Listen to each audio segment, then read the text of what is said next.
Quand on arrive là, qu'on voit tout en feu, on a les larmes aux yeux. Hein, ça fait 7 ans qu'on bosse sur un projet et une bande de mettre le feu.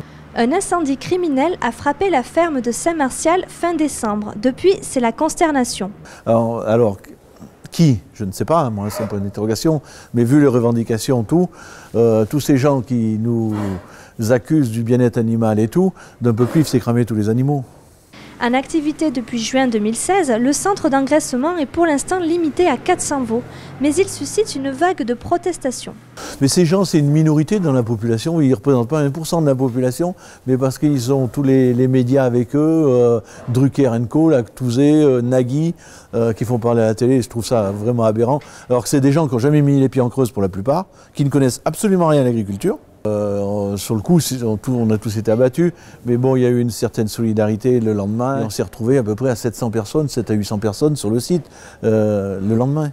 Seul le bâtiment abritant les outils et fournitures a été incendié. Dans l'urgence, un mouvement de solidarité s'est créé.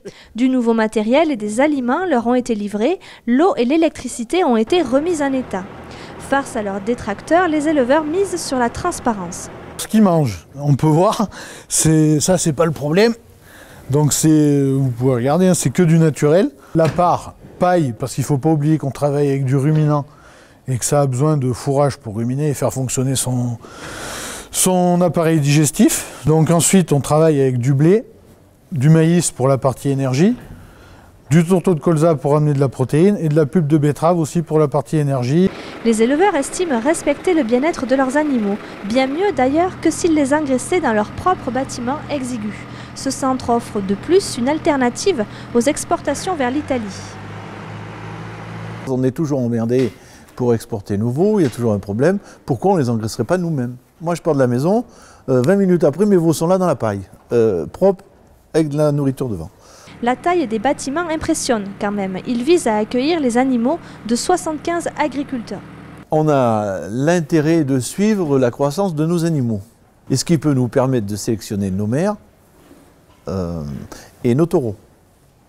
Paiement rapide, suivi des animaux, aliments à prix réduit. Tels sont les avantages mis en avant par la société. Techniquement, les premiers résultats sont encourageants, notamment concernant le gain moyen quotidien.